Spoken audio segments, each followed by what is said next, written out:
හරි ඉතින් trade විත් waves අද ඔයාලත් එක්ක ගෙනල්ලා තියෙන්නේ BTC coin එකේ මාකට් අප්ඩේට් එකක්. ඉතින් මේ තියෙන BTC එකට මම ගහගෙන තියෙන weekly එකයි daily time frame එකයි අතර විතරක් ගහගෙන තියෙන මාකට් අප්ඩේට් එකක්. ඉතින් මම මෙතන අරගෙන තියෙන impulse එක දැනට ගිහිල්ලා තියෙන impulse එකේ හැටියට 1 එකයි 2 එකයි complete වෙලා 3 එකයි 4 එකයි major impulse එකේ complete වෙලා 5th wave එක හැදෙන ගමන් තියෙනවා කියලා. ඒකට 5th එකේ target මම ලකුණු කරගෙන නැහැ. අපි daily time frame එකට ගිහිල්ලා බැලුවොත් මෙතන දැනට තියෙන සෙනාරියෝ එකේ හැටියට ඩේලි එක ඇතුලේ මට මේ අපිට කම්ප්ලීට් වෙන්න තියෙන 5th wave එකේ weekly ඒ කියන්නේ අපිට කම්ප්ලීට් වෙන්න තියෙන major 5th wave එක ඇතුලේ major 1 එකක් කම්ප්ලීට් වෙලා තියෙනවා කියලා අරගෙන තියෙනවා. එතකොට ඒකේ major 2 එකක්. එහෙම නැත්නම් ඒකේ තියෙන correction wave එක තාම කම්ප්ලීට් වෙලා ඉවර නැහැ කියලා තමයි මම අරගෙන තියෙන්නේ.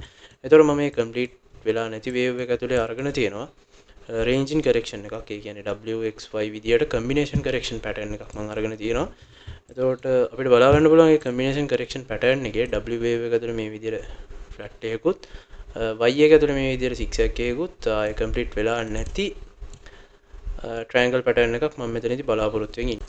හරි ඉතින් මට ඔයගොල්ලන්ට තව වැදගත් දෙයක් පෙන්වන්න තියෙනවා. ඒ තමයි මේ කලින් සතියේ මාකට් එක. එහෙම නැත්නම් මේ ඉවර වෙන්න සතියේ මාකට් එක තාම බුලිෂ් සතියේ තමයි තියෙන්නේ. එතකොට නිකන් හරි මේකෙන් පස්සේ හැදෙන කැන්ඩල් එක මගින් මේ කැන්ඩල් එකේ ලෝ එක බ්‍රේක් අවුට් කරොත් මේ කැන්ඩල් එකේ ලෝ එක නිකන් හරි බ්‍රේක් අවුට් කරොත් මෙතන ඉඳන් මාකට් එක තවදුරටත් සෙල් වෙලා මේ සපෝට් සෝන් එකට එීමේ සිනාරියෝ එකක් තමයි මට තියෙන්නේ.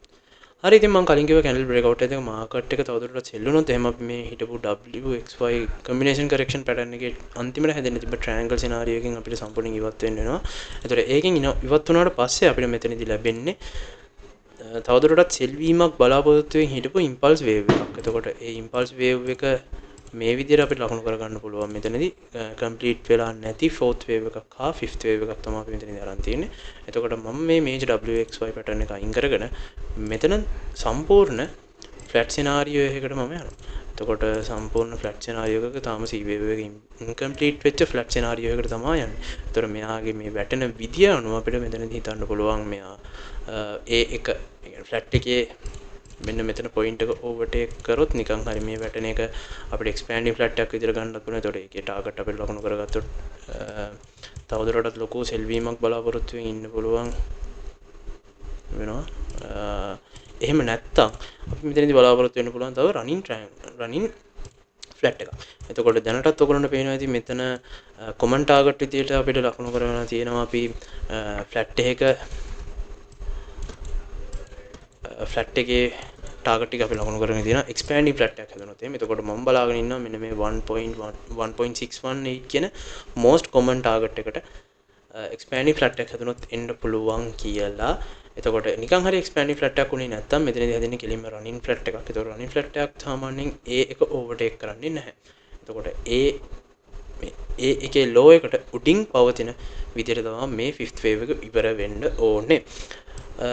බැරි වෙලා හරි මේ හැදෙන වේව් එක සම්පූර්ණයෙන්ම ඒ වේව් එකේ උසින් සම්පූර්ණයෙන්ම ඒ වේව් එකේ උසින් මෙන්න මේ 2.36 sorry 0.236 කියන ලෙවල් එකට පල්ලෙහාට ආවේ නැත්තම් එහෙම මේ ලෙවල් එකේ මේ හරියෙන් විතර හැරුණොත් එහෙම මාකට් එක මෙතනදී මාකට් එක රිටර්න් වුණොත් උඩට second wave එක complete කරලා එතනින් පස්සේ මේ හැදෙන්න තියෙන major 3 wave එක මෙන්න මෙයා මේ හැදෙන්න තියෙන major 3 wave එක මම weekly time frame එකට ගිහලා පෙන්නන්නම් ඒක මේ හැදෙන්න තියෙන major 3 wave එක extended වුණ third wave එකක් විදියට අපිට ගන්න පුළුවන් වෙනවා. එතකොට ඒකෙන් පස්සේ මෙතන හැදෙනවා 4th wave එක එතනින් පස්සේ 5th wave එක. එතකොට එතකන් අපි මේ බලාගෙන ඉන්න scenario එක අපි watch කරගෙන ඉන්න ඕනේ.